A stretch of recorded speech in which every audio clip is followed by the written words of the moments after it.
Porteira aberta, seja bem-vinda, bem-vindo ao podcast do Patrone, espaço para falar do agro com quem entende.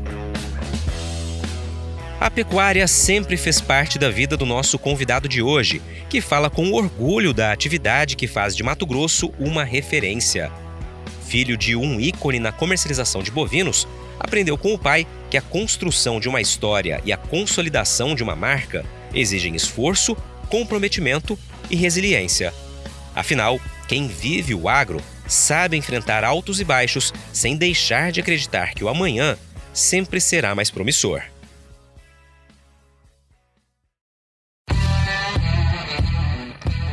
Quando o assunto é leilão de gado, o Guilherme Tonhá fala com a propriedade de quem conhece muito bem este mercado. Só no ano passado, a empresa da família dele, onde é diretor comercial, foi responsável pela venda de mais de 320 mil animais em leilões transmitidos pela TV e também pela internet. O trabalho, focado principalmente na negociação de bovinos de corte, atende clientes de Mato Grosso e pelo menos mais 8 estados. No bate-papo, revela bastidores, relembra histórias e aponta perspectivas para a pecuária, diante de custos altos e cotações bem menores que as esperadas pelos produtores. Guilherme Tonhá, cara, tínhamos combinado essa conversa já há um pouco tempo e hoje você me recebe aqui na Estância Bahia Leilões, em Cuiabá, para a gente conversar um pouquinho, bater um papo, contar um pouco da história de vocês aqui, da família de vocês em Mato Grosso e, claro, falar das perspectivas para esse ano de 2023, no ramo da pecuária especialmente. Primeiramente, cara, obrigado por aceitar o convite, por participar e por me receber aqui e participar do podcast do Patrone. Tudo bem contigo? Amigo Patrone, tá tudo jóia, graças a Deus.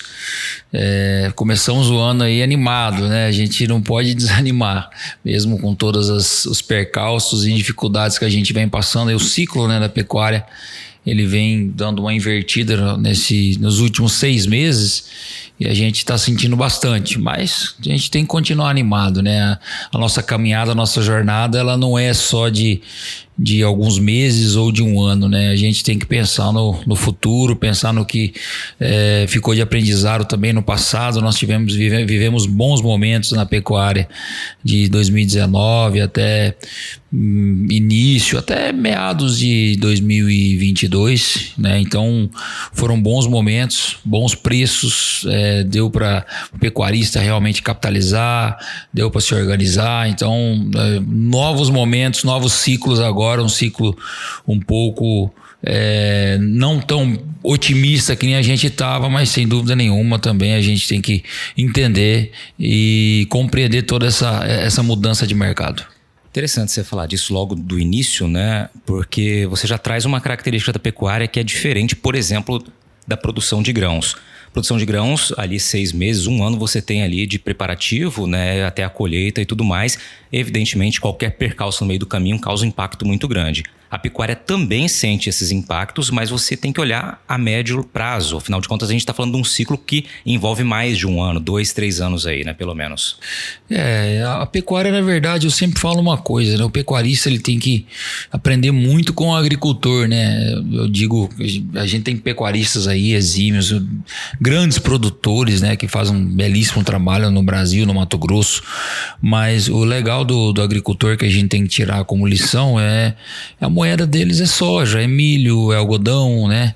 Então isso é muito bacana e o pecuarista ainda tá aprendendo a trabalhar com a moeda da arroba. E se a gente analisar, hoje a reposição, num exemplo, hoje você matar um boi gordo no frigorífico, a reposição está bem mais interessante do que 1 ano atrás, onde a gente abatia um boi no frigorífico e repunha lá 1,8, 1,9, no máximo 2 bezerros aí na troca do boi gordo. Hoje, se você matar um boi China, por exemplo, você tem condição de colocar 2,5 bezerros no lugar, 2,6, 2,4, dependendo do peso do animal. Ou seja, você está fazendo uma relação de troca melhor. né? Apesar que a gente teve uma desvalorização da nossa moeda, mas a gente tem que pensar em trabalhar em cima de arroba, né? A gente teve alguns custos também que estão melhorando, que estão diminuindo, né? Um custo de, por exemplo, de adubação de solo, a gente sentiu já uma queda muito forte, né? Nos adubos, isso ajuda a pecuária, os insumos em gerais vêm caindo um pouquinho, entendeu? Nós temos o que está um pouco mais caro ainda, que a gente está sentindo, é a questão do trato, né? Milho está um pouco mais caro, ainda está no preço antigo, farelo de soja, DDG, mas também já vem recuando um pouquinho, a gente vem sentindo. Então acho que a pecuária vai começar a engrenar aí logo logo. Pegando esse gancho teu aí, Guilherme, só para quem não é da pecuária e está nos acompanhando e tentar entender um pouco o que você está querendo explicar aqui. Basicamente você diz que o caminho seria de fato o pecuarista também entender, aqueles que ainda não o fazem, converter os seus custos em arroba e utilizar a arroba como moeda para saber quando há um equilíbrio ou não, né? Eu digo que como a gente, toda vez que você trabalha com estoque, né? O boi, ele é um estoque em carne, né? Em arrobas, né? No pasto. Então, toda vez que você aumenta o seu estoque em arrobas, você está prosperando, né? Quando você abate o boi gordo e repõe os bezerros, você consegue aumentar o número de arrobas que você tinha lá atrás quando comprou o bezerro que você abateu. Tudo isso, seu poder de compra aumenta, né? Você consegue aumentar o seu negócio, sobra um pouco mais de capital para você poder investir, para poder arrumar uma cerca, adubar um pasto, comprar uma ração.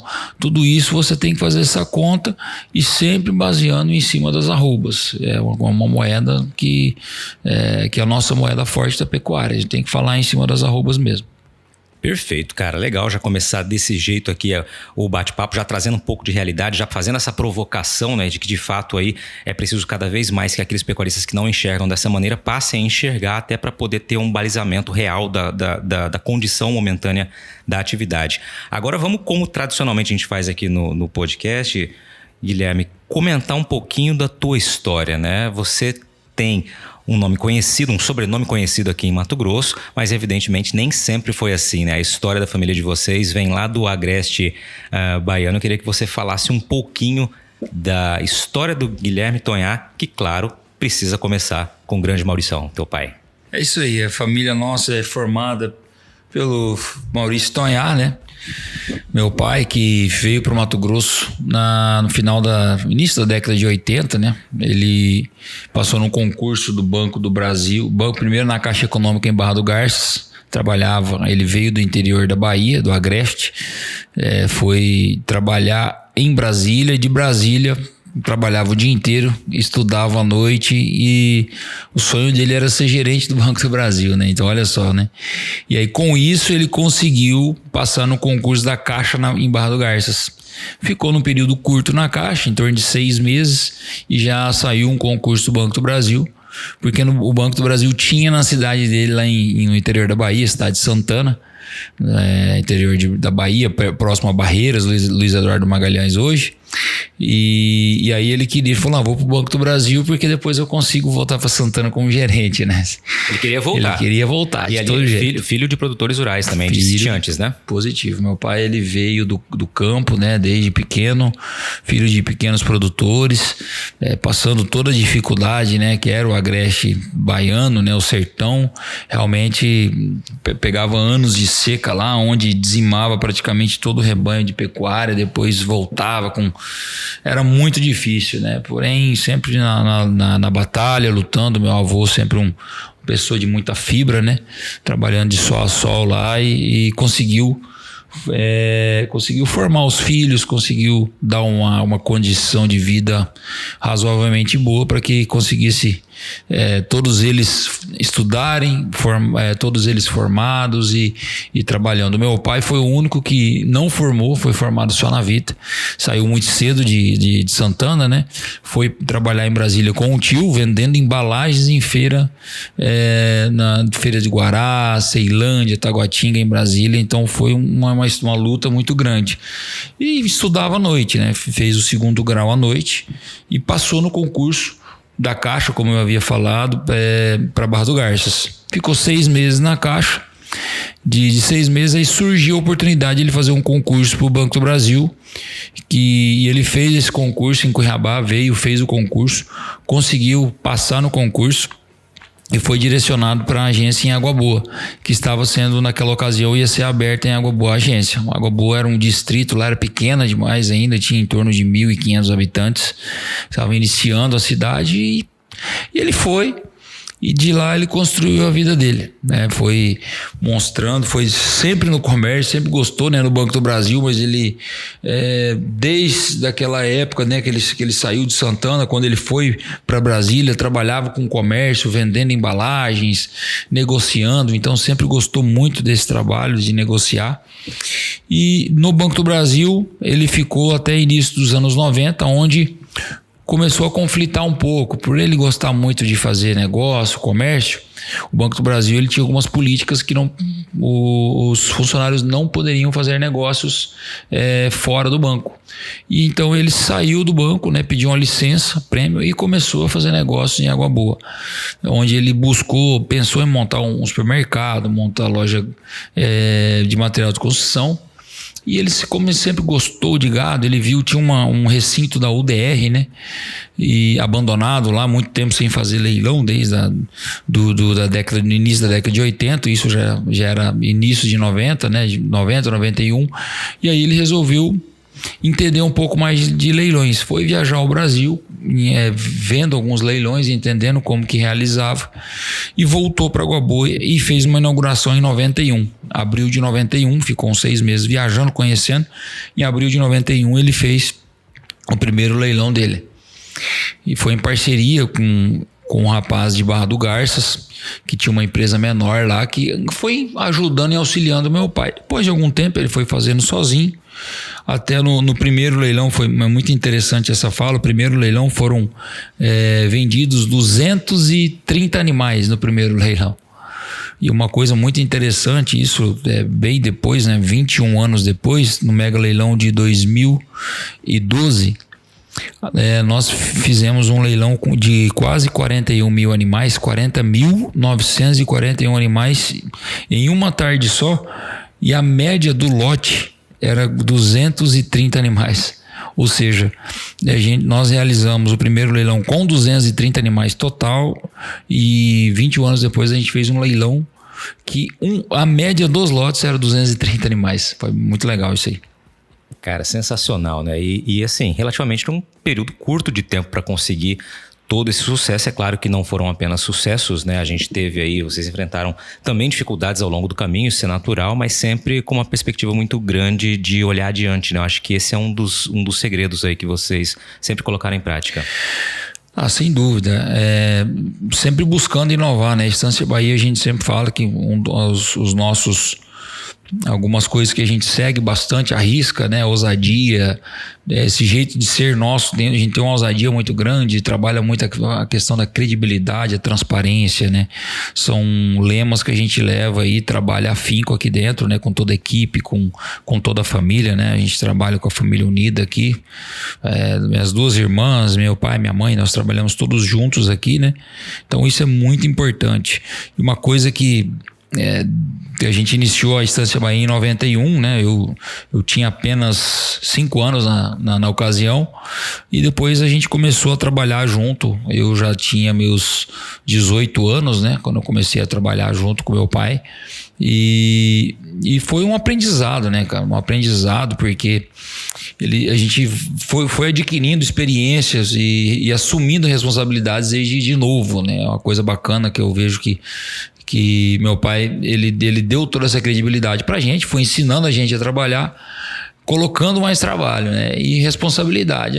Você tem que tomar as decisões e tentar ser assertivo na maioria das vezes, né? Eu não tenho que ficar do seu lado te ensinando, não. Você tem que se virar, ele falava pra mim. E isso acho que ajudou bastante. A gente conseguiu acertar mais que errar. Logicamente a gente também errou, né? Como todo mundo erra na vida, mas foi aprendizado, faz parte do aprendizado, né? E foi muito bacana, muito legal. Em 2006 Nós realizamos aí vários leilões aqui no interior do Mato Grosso, já com novinho, assim, sozinho, sabe? Sem a presença dele, que isso era muito marcante naquela época, né? Os leilões presenciais, né? Hoje, 100% dos leilões são só televisionados, são só virtuais, né? Dentro do estúdio.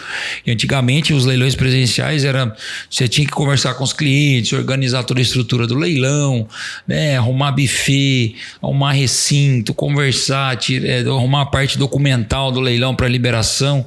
E isso tudo ele deixou na nossa mão e falou pra gente: vocês têm que se virar. Equipe nova, né? Até minha irmã nessa época já estava ajudando também, ela é 3 anos mais nova que eu, e já estava dando um suporte para nós, e a gente saía fazer leilão em Paranatinga, em Sinop, em Juara, em Alta Floresta. Rapaz, era um desafio você rodar nesse Mato Grosso naquela época, em 2006, 2007, 2008, né? 163 aí era só buraco, cara, não era fácil, mas foi um desafio muito legal, foi muito bacana, a gente aprendeu bastante, conheceu muita gente boa que nos ajudou, que nos auxiliou, que foi muito legal. O aprendizado que a gente teve na vida foi fantástico. Tá chegando a hora da maior feira de tecnologia e negócios do maior chapadão agricultável do mundo. É a Parecis Superagro 2023, que este ano tá literalmente cheia de novidades por todos os lados. A começar pelo Parque Odenir Hortolã, que tá de cara nova, passando por uma reestruturação que vai tornar ainda melhor a maneira de visitar, conhecer e explorar as atrações da feira. Para ter uma ideia, são 50% a mais de novos espaços para expositores. Então você já imagina o que vai encontrar por lá, né? Grandes máquinas, vitrines tecnológicas, demonstrações, além de palestras nacionais e muitas oportunidades para realizar excelentes negócios. Já anota aí na sua agenda, hein? De 28 a 31 de março em Campo Novo do Parecis. Parecis Superagro 2023, semeando agora um futuro de inovação. Maravilha, cara. Vamos falar um pouquinho da tua origem ali. Então você evidentemente, né, conheceu desde pequeno já a pecuária. Qual que é a primeira imagem que você lembra assim de agro, de campo, de pecuária, que vem na tua cabeça aí? Bom, eu sou nascido em 86, né? Nasci lá em Água Boa, né? E desde quando eu nasci, meu pai já era produtor rural, ele já tinha adquirido áreas lá em Água Boa, tinha uma fazendinha. E, nossa, desde pequeno, me lembro andando a cavalo na fazenda, as primeiras vezes que eu andei, né? Naquela época meu pai já gostava de engordar boi, então assim, ia na fazenda, tinha um confinamento pequeno, né? Tudo começando, né? Tudo de uma maneira muito arcaica para aquela época, era o que tinha de, vamos falar, tecnologia, né? Eu não tinha vagão misturador para tratar, era tudo no garfo, né? Mas era muito bacana, né? Eu gostava bastante, eu ia pra fazenda, andava a cavalo, ajudava a vacinar o gado desde muito novo, né? E isso ficou na minha memória, e uma coisa que eu gosto e amo, né? E faço com o maior prazer do mundo, que é trabalhar com o agro, né? E isso é uma coisa que a gente respira dia a dia, adora o que faz, ama o que faz, e o melhor ainda é que a gente trabalha com a família, né? Trabalha unido aqui, e isso é uma coisa que a gente, sem dúvida nenhuma, leva com um legado muito grande, né? Trabalhar em família, a gente vê que não é fácil, né? A gente vê que hoje a questão da sucessão familiar, a gente vê que tem muita gente que não está ficando dentro do agro, né? Os filhos vêm saindo, vêm formando em outras áreas, né? Talvez por não gostar, né? Igual a gente está envolvido aqui, não ter esse apreço que a gente tem pelo agro, né? A nossa família toda ligada e juntos aqui no agro, mas eu sinto muito orgulhoso de ter continuado e dando seguimento a esse trabalho familiar, que é muito bacana aqui. Agora é legal você tocar nesse ponto da sucessão, Guilherme, porque evidentemente você está, né, como você já disse desde o início, com a família ainda, né, tocando, estão juntos nessa empreitada, mas a tua faculdade também não foi ligada ao agro, né? Embora você trabalhe com o agro. Eu queria que você falasse um pouquinho a tua escolha pela faculdade de Direito, né, e como isso acabou se encaixando na tua rotina atual. A faculdade eu vim fazer em Cuiabá a faculdade, e E realmente eu fiz direito, né? Então não foi uma faculdade ligada ao agro, né? Mas acho que tudo você tira de conhecimento, né? Você tira de exemplo, você acaba utilizando de uma maneira indireta, né? Pro negócio, né? Direito é uma faculdade onde você aprende aí a trabalhar com leis, entender um pouco mais sobre o sistema. É uma coisa que realmente eu, na época da faculdade também, eu viajei muito, né? Trabalhava bastante porque eram os leilões presenciais e como eu comentei no começo, a gente viajava muito. Todo final de semana tinha leilão em algum lugar do estado. E a nossa equipe era muito reduzida, né? Se a gente pegar em 2006, 2007, 2008, uma equipe era bem menor, né? A gente tinha uma equipe lá de 8 a 10 comerciais, né? Equipe de escritório de 6 a 8. Então era uma equipe bem mais reduzida e a gente tinha que realmente mesmo dedicar ao nosso negócio também para poder perpetuar, para poder crescer. E então eu tinha que fazer uma escolha, né? Normalmente eu saía para os leilões na quarta, quinta-feira. Quinta-feira eu saía e voltava. O leilão normalmente era sábado ou domingo. Quando dava segunda eu estava aqui. Então, assim, a minha agenda na faculdade eu tinha que conciliar bastante. Graças a Deus eu tive bons companheiros de escola, de faculdade, que me ajudaram, professores também, que tinham, vamos falar assim, conseguia fazer as provas, estudar e conseguir conciliar e formar. Graças a Deus. Legal, cara. E o direito tem tudo a ver com qualquer área, né? Com certeza. Realmente você disse, você exemplificou saber de leis e vocês, no negócio que vocês tocam, é fundamental saber exatamente, né? Toda a questão jurídica que está envolvida. Mas após a faculdade você seguiu com uma especialização ali para uma área mais afim do que você trabalha hoje, né? Acabei fazendo, na verdade, gestão de negócios na Fundação Dom Cabral. E também que foi muito bom, né? Um baita curso com grandes professores e buscando a gente no ano de 2018, né? A gente sentiu na verdade uma vontade muito grande, né? E de a gente profissionalizar o nosso negócio, né? Era trazer pessoas com nível maior para a gente poder trabalhar melhor com indicadores, né, com números, trabalhar com balanço, com DRE. E aí a gente conseguiu trazer o Silas, que hoje é o nosso diretor administrativo. E ele faz toda essa parte de controle, né? Trabalha na controladoria, parte administrativa, e hoje a gente melhorou muito os nossos processos, né? Temos projetos em andamento muito interessante, buscando tecnologia, inovação para dentro do negócio, e isso tem nos direcionado de uma maneira bem interessante, né? Envolvendo mais pessoas, a equipe nossa cresceu muito, né? Nossa equipe comercial hoje, se a gente analisar que a gente era em 10, 12, né? Hoje nós somos mais de 50 comerciais, né? Espalhados no Brasil inteiro. Atendemos aí todo o Centro-Oeste, estados do Norte também a gente atende, no Sudeste, né? Então, assim, isso no Nordeste fazemos leilões na Bahia. Então, assim, é muito bacana. Temos aí uma colocação no mercado, né, de leilões aí, a nível nacional, onde a gente tem uma capilaridade muito grande e tem um reconhecimento mesmo por clientes do Mato Grosso e de fora daqui também, né, conhecem o nosso trabalho, confiam no nosso trabalho, e a gente fica muito satisfeito com isso. Legal, cara. Agora a gente já ficou claro para quem está nos ouvindo, né, qual é o papel, o trabalho da Estância Bahia, mas eu queria ouvir da sua voz, né, o que faz a Estância Bahia Leilões, né, e eu queria que você trouxesse os números atuais, né, a gente viu dentro da tua fala que realmente foi um progresso grande se comparado àquele primeiro leilão da década de 90, 91, né, e um crescimento muito grande. Eu queria que você explicasse qual é o contexto hoje. Hoje a Estância, inclusive nessa semana nós tivemos o nosso workshop, né? E a Estância Bahia hoje é uma empresa onde a gente atua basicamente assim, o forte do nosso trabalho todo, a maioria das nossas captações e vendas, né? Onde a gente tem um share de mercado maior é no Mato Grosso, né? O nosso estado onde nasceu a empresa, onde a gente cresceu, onde a gente consolidou mesmo o nosso trabalho, né? E nós hoje atuamos em Rondônia, Mato Grosso do Sul, Goiás, Pará, Tocantins, Minas Gerais, São Paulo, atendemos também a Bahia. Então, assim, estamos aí nos principais praças de leilões e de pecuária, na verdade, do Brasil, sabe?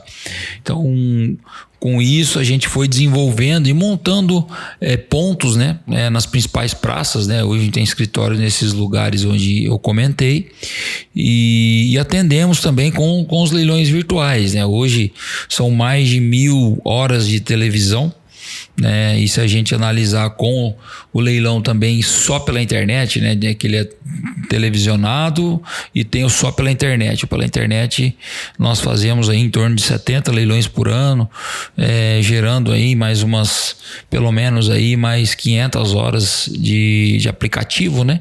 Então isso é muito bacana. Criamos o nosso aplicativo, conseguimos aí atingir até audiências em vários lugares do Brasil, fora do Brasil, cliente viajando para o exterior comprando com a gente, então muito bacana.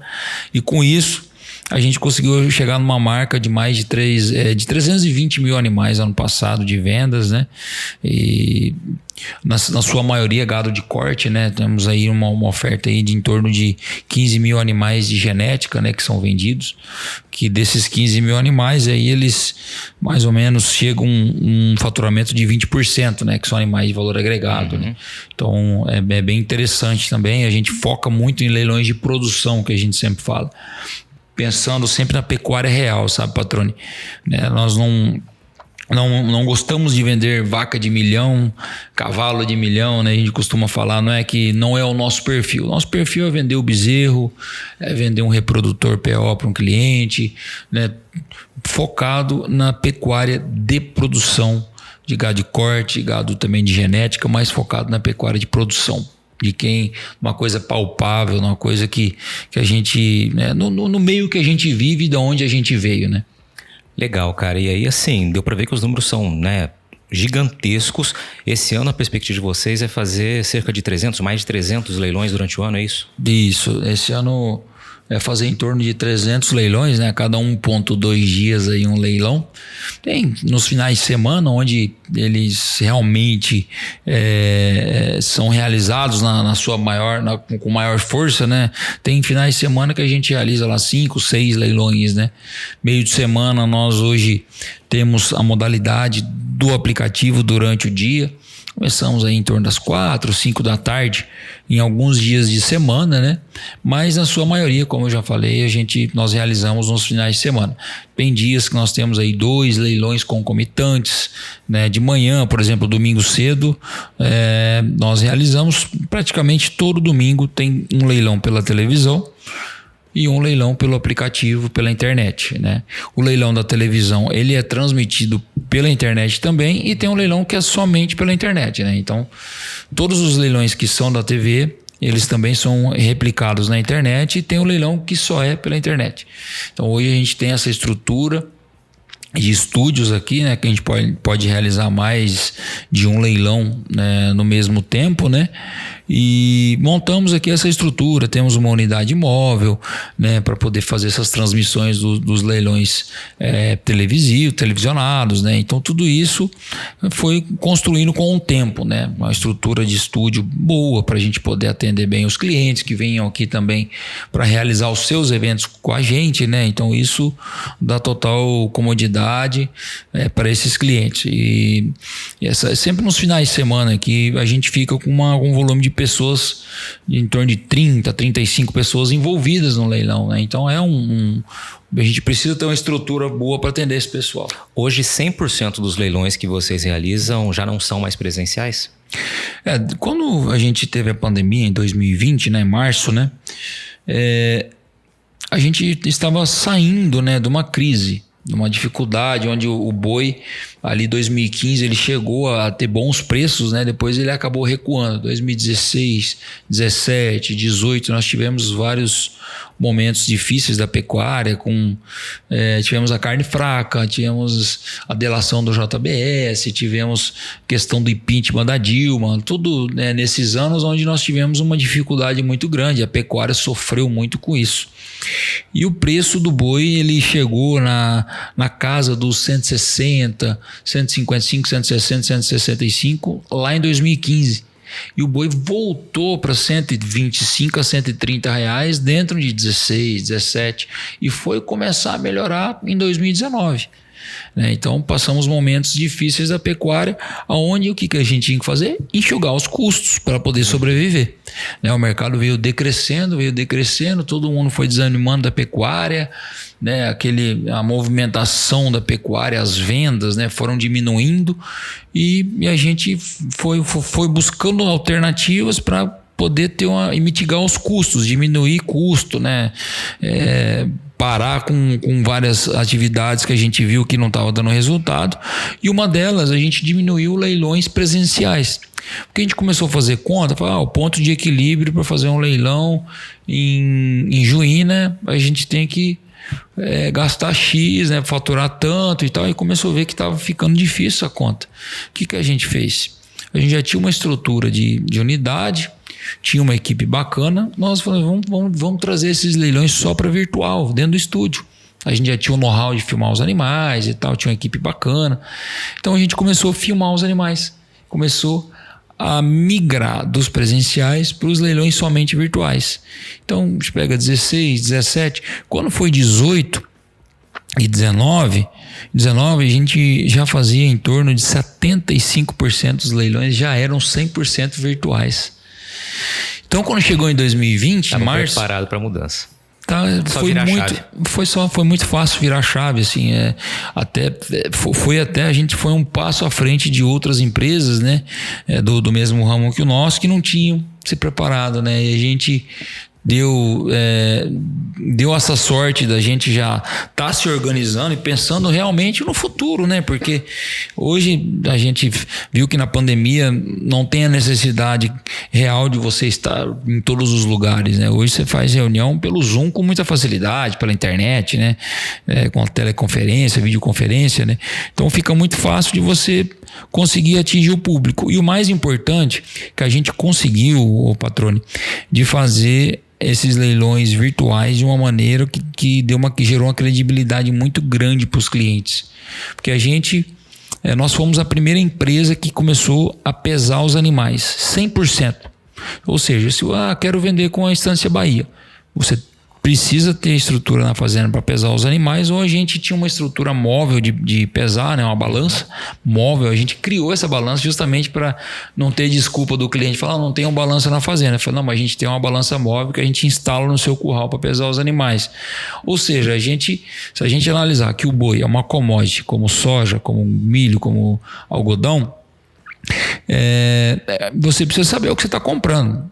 E para você saber o que você está comprando, você precisa saber o peso dos animais, quantos quilos de carne você está comprando. E muita gente não tinha essa visão, queria vender, como diz nos campos, nas fazendas, queria vender na perna, no olho, que aí você não fala o peso dos animais. E com isso a gente trouxe para o nosso negócio a credibilidade de fazer os animais 100% pesado. Foi uma quebra de paradigma que no começo foi difícil, muita gente não quis vender os animais e a gente segurou, mas hoje foi um grande salto que a gente deu, porque deu deu crédito muito grande para a empresa, onde a gente conseguiu atingir novas pessoas, o pessoal começou a ver que o trabalho realmente era um trabalho sério. E no segundo momento a gente começou a identificar os animais ainda com uma logo da firma, da Estância Bahia, que foi dando mais credibilidade ainda para o negócio. E hoje nós temos aí grandes clientes fiéis que confiam no nosso trabalho pelo caminho que a gente seguiu, buscando sempre cuidar do cliente, tanto do vendedor também, que eu sempre falo para os vendedores, quando você realmente mostra o que é o seu gado, você realmente, o cliente comprador, ele acaba pagando um pouco mais pela qualidade, pela comodidade, pela seriedade do negócio, sabe, patrão? Porque a gente vê que tem muitas pessoas que ficam na mão de atravessadores e que acabam comprando gado por lebre. E agora uma pausa no bate-papo para dar um recado a você que é produtor ou produtora rural. Já tá na hora de pensar na próxima jogada, hein? Então, que tal mirar na semente e acertar em ótimos resultados para sua lavoura? A Agrosol tem um portfólio completo para sua safra 2023-2024, com opções de cultivares de soja para os diferentes contextos e realidades de todo o cerrado brasileiro, com as melhores tecnologias dos principais obtentores do mercado. Além de sementes de soja de alta qualidade, a Agrosol também oferece tratamento de sementes industrial com certificação de excelência pela Syngenta, serviço de entrega, posicionamento de cultivares, ajuste fino de plantio e um acompanhamento especial do time de campo. Para saber mais, é só acompanhar as redes sociais da Agrosol e acessar o portfólio 2023-2024 pelo site www.agrosolsementes.com.br. Lembre-se sempre que uma safra inteligente começa com estratégia. Agrosol Sementes, germinando o futuro. Pois é, cara, acho que você traz um ponto que é muito importante, do qual eu confio, acredito muito e levo como lema, né? Qualquer atividade, a principal moeda é a credibilidade que você emprega no negócio, né? E essa credibilidade ela é construída com o tempo, com ações, né? E realmente com o famoso boca a boca do cliente, né? Eu acho que isso é o caminho. E aí você traz essa ilustração da utilização do peso, né, de começar a pesar os animais, e eu estava imaginando aqui um pouco das imagens e queria trazer isso para quem está nos ouvindo também.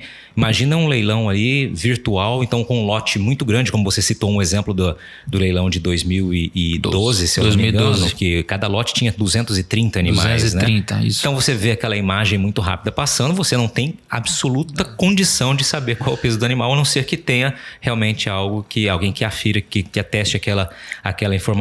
E aí, claro, é uma construção de credibilidade que exige esforço, exige, né, uma mudança de comportamento, mas que gera resultado, conforme você mencionou, né? Você imagina assim, você vai conseguir enxergar os animais, né? Você identificar a qualidade, a raça, tal, você consegue enxergar.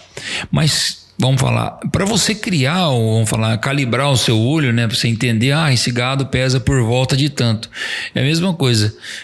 Quem planta, eu acho, colhe qualquer coisa, né? Porque não vai saber exato quanto pesa, quanto, né? Mas você vai falar por volta de tanto, né? Mas quando você pesa, cara, acaba a dúvida, né? É aquele lá, é o peso e pronto, entendeu? Você faz a conta em cima daquele peso.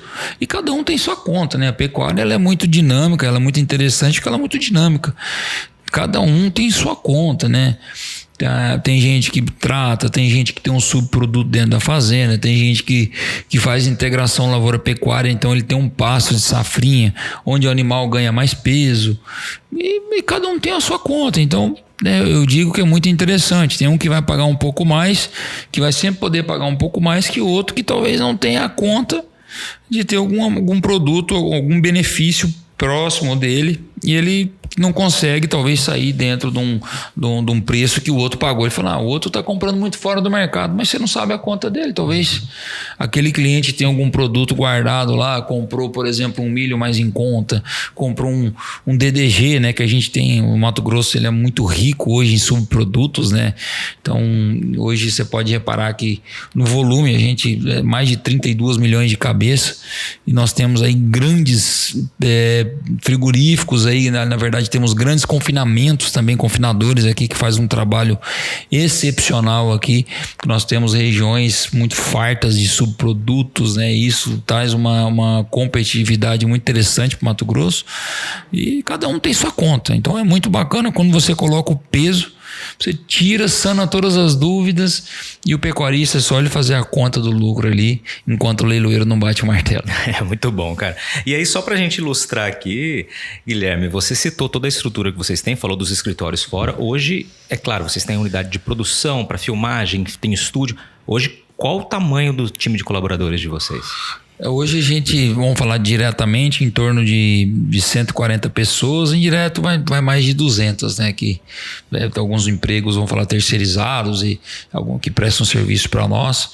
Mas é uma equipe muito bacana, onde a gente está dividido em parte administrativa, parte comercial, tem o pessoal que faz os acertos dos leilões, né? Quando o comprador e o vendedor fazem o negócio, e quem resume esse negócio é a equipe de escritório. E nós temos aqui também, tem a equipe de cadastros, né? Onde a gente... Todo cliente nosso, ele faz um cadastro conosco, ele goza de um limite para ele comprar conosco. Eu sempre digo para os amigos, né, para quem vende conosco e para quem compra, né, nós somos uma empresa que a gente disponibiliza o crédito para os pecuaristas, né, para comprarem conosco, né? Então, realmente são valores aí altos, né, que a gente precisa ter esse cuidado.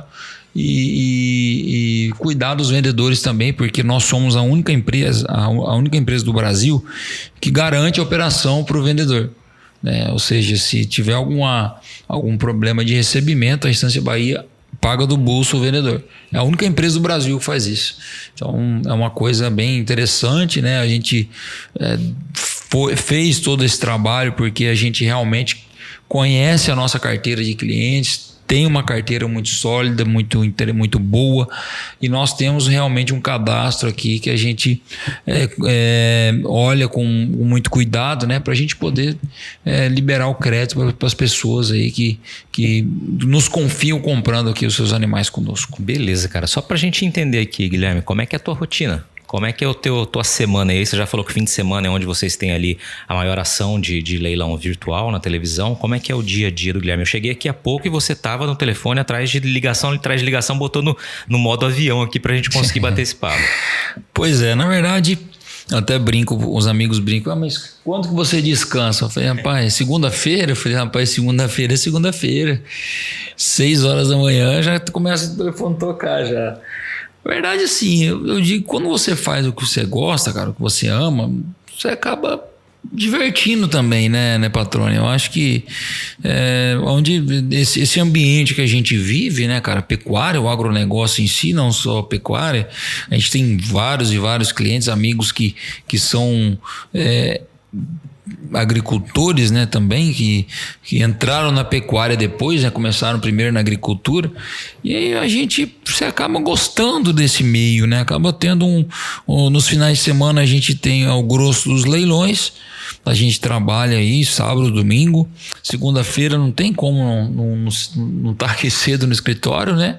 Mas a gente sempre arruma um tempo de lazer, a equipe já está bem formada, né? Tira uma tarde num sábado, uma tarde num domingo, vai revezando, né? Tem comercial aqui, nós temos aí funcionários de 20 anos, né? Que já são da família da Estância Bahia, tem o meu pai também que fica nos leilões, que ajuda, então a gente vai se revezando e já sempre arruma um tempo para a família, para os amigos, né? Mas a tua atuação principal é que, além do telefone, é aqui no escritório, aqui em Cuiabá. A gente roda bastante nos escritórios, né? Visitando clientes, indo atrás de negócios, né? Não só no Mato Grosso, fora daqui, né? Nos outros estados. Mas quem queira visitar e conversar com a gente, tomar um café, é só dar um pulo aqui na avenida do CPA aqui, ao lado do Hotel Tayamã, que a gente está à disposição para bater um papo de pecuária aí e tentar esclarecer algumas dúvidas, né? Mas vamos falar aqui, já na avenida do CPA também é o nosso estúdio, né? Onde a gente mudou para cá em 2018, né? Trazendo a sede da empresa que ficava em Água Boa.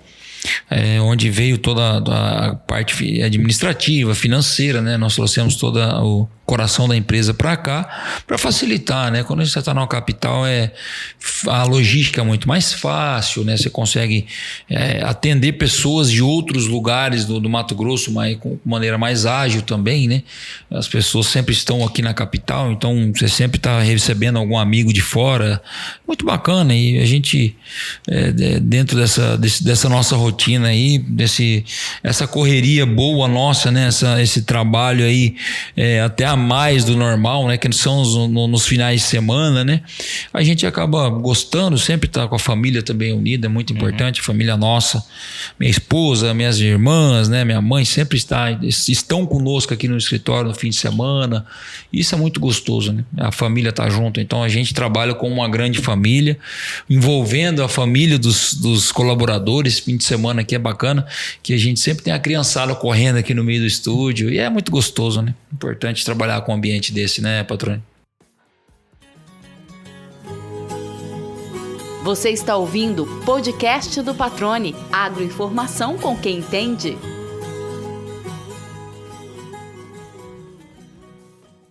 Legal, cara. É sempre importante, né? Esse clima de família junto acaba sendo, de fato, a extensão do lar. Por isso que faz com prazer, como você mencionou. Guilherme, a gente está caminhando para a reta final aqui. Não tem como deixar de perguntar sobre as perspectivas, né, para esse ano. A pecuária ainda vive um momento difícil, um momento de consumo ainda muito baixo no mercado interno, que é o nosso principal demandador, né? A gente sabe que a exportação é apenas uma pequena fatia, né, em torno de menos de 30% aí do que a gente produz vai para fora do país. Tem um peso muito importante, mas o mercado interno é o nosso maior demandador ainda e o consumo vem em queda, né? Vem registrando números muito baixos. Como essa realidade interfere no mundo dos leilões e quais as perspectivas que vocês já podem traçar para 2023? Patrone, realmente o mercado, ele, como a gente falou, ele é cíclico, né? Nós tivemos aí em 2016, 2017, como a gente havia comentado, momentos difíceis da pecuária, né? Onde nós tínhamos uma oferta muito forte de fêmeas, né? Que 2015, 14 para 15 já estava, o mercado vinha melhorando, vinha ganhando força, né? O bezerro subindo de preço. Aí o que acontece? Toda vez que o bezerro sobe de preço, o criador, ele represa as matrizes. Para quê? Para aumentar a matriz, aproveitar que o preço do bezerro tá bom, ter mais bezerro no próximo ano, na próxima safra, né? Na próxima desmama. E é o que aconteceu em 2019 e 2020, onde nós tivemos aí uma alta muito forte do gado, né? 2021 também, vivemos aí preços históricos, né? A gente nunca ninguém imaginava vender bezerro com mais de 60%, 70% de ágio da arroba do boi. É uma coisa que sempre assim, o preço histórico do bezerro, 30%, 35% de ágio, né? Era um baita ágio, né? Já em relação à arroba, né? Você sempre vende o bezerro com um ágio, né? Assim, uma conta que a gente sempre fez, um bezerro de 6 arrobas sempre valia 8, né? Um de 8, então assim, normalmente era 2 arrobas de ágio, né? E chegamos momentos aí com 10 arrobas de ágio. Desculpa, o bezerro de 6 você vender por 10 arrobas, né? Ou seja, 4 arrobas de ágio, né? Então é um ágio muito grande. E tudo isso gera, vamos falar assim, o dinheiro estava muito barato, né? Selic aí de 3, 4, 5% juro no ano aí, muito barato, não estava rendendo na conta. Se deixar dinheiro no banco, não estava rendendo. O pessoal tirou o dinheiro do banco. Entrou a pandemia depois em 2020, todo mundo ficou meio preocupado, achando que o mercado ia recuar bastante, e foi ao contrário, né? Onde a gente viu que aumentou, o mercado ficou mais agressivo, porque, vamos falar, uma doença tão grave dessa, né? Essa pandemia que a gente passou, eu acho que o que fica de legado é a segurança alimentar, né? Todos os países aí, a China mesmo, né, com 1 bi tanto de gente, lá 1 bi 300, 1 bi 400, eles começaram a se preocupar com a população, comprando mais alimento. Chegamos a momento aí de vender carne a mais de $7.000, né, a tonelada de carne para a China, né, que você pega que dá mais de R$35 mil, a tonelada de carne que dá R$35 o quilo da carne, né? Se a gente analisar uma carne de dianteiro, que a gente fala que são as carnes menos nobres, carne de segunda, né? Uma boa parte delas, a gente vendendo um preço que era um preço muito alto, né? Então era um negócio, ficou um negócio muito rentável, os frigoríficos ganharam dinheiro. E aí o que aconteceu? Todo mundo segurou a fêmea, cara. Começou a segurar a fêmea, o mercado foi encharcando de fêmea.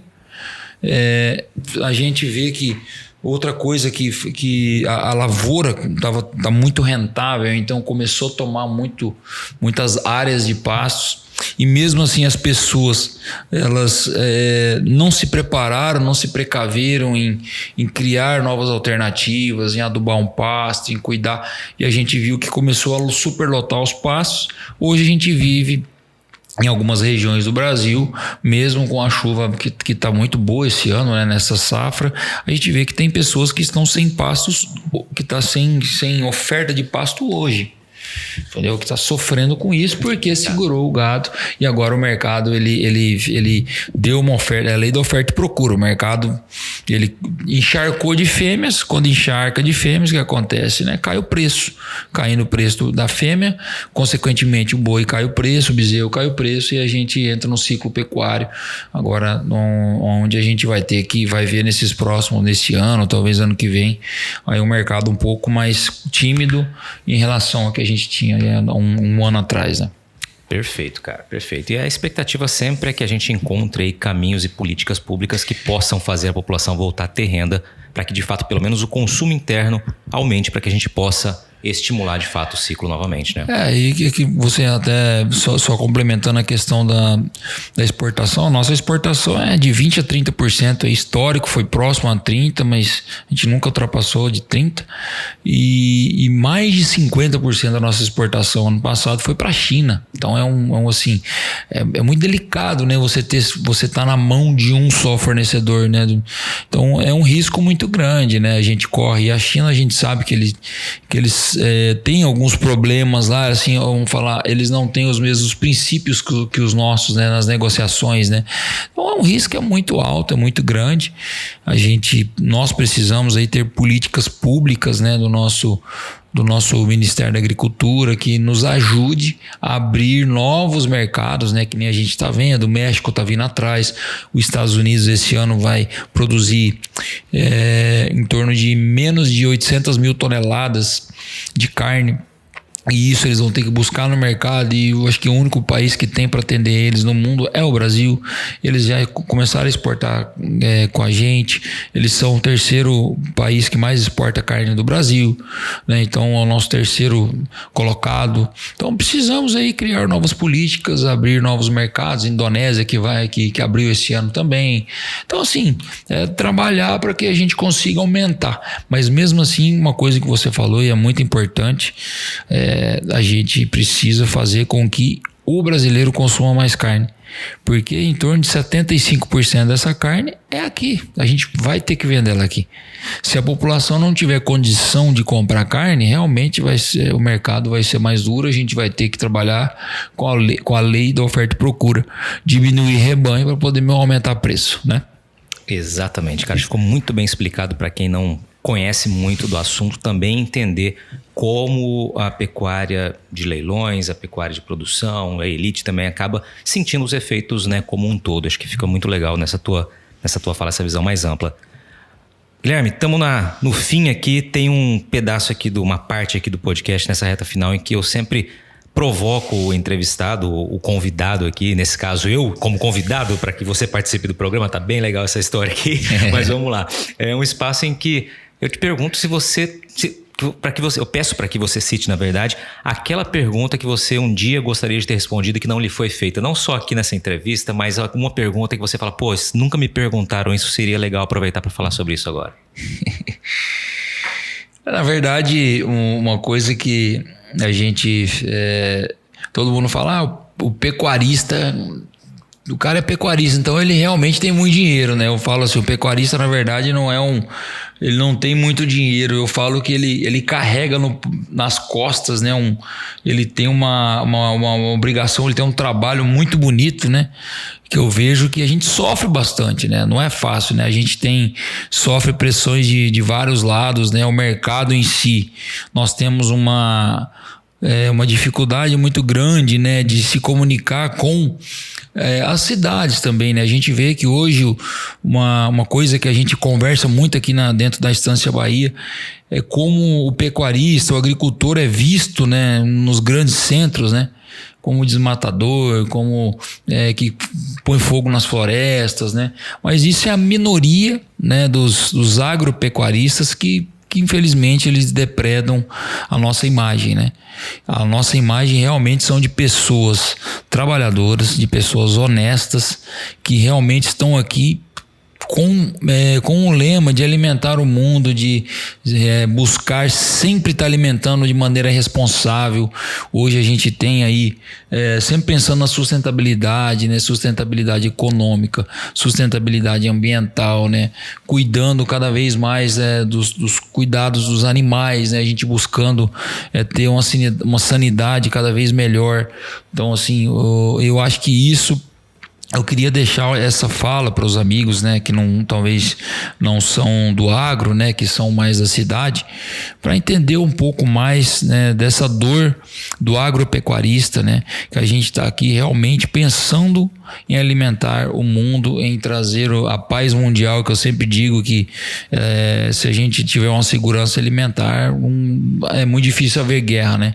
Então, essa palavra que eu quero deixar para todo mundo e falar que os pecuaristas tem mais gente do bem que sem dúvida nenhuma que quer cuidar do meio ambiente, quer cuidar das florestas, que busca sempre tá buscando em políticas de preservação, que querem produzir mais com menos, né, menos hectares, produzir mais arrobas, ou você vê que hoje a soja, cara, estava conversando com produtores, colheram 91 sacos de média em 3.000 hectares, né? Então você vê o tanto que a turma está, sabe, buscando produzir mais em menos hectares. Então essa é uma coisa que a gente conversa entre as nossas rodas de pecuaristas, de agricultores, né? A gente transita bem no meio do agronegócio e todo mundo está muito preocupado com isso aí.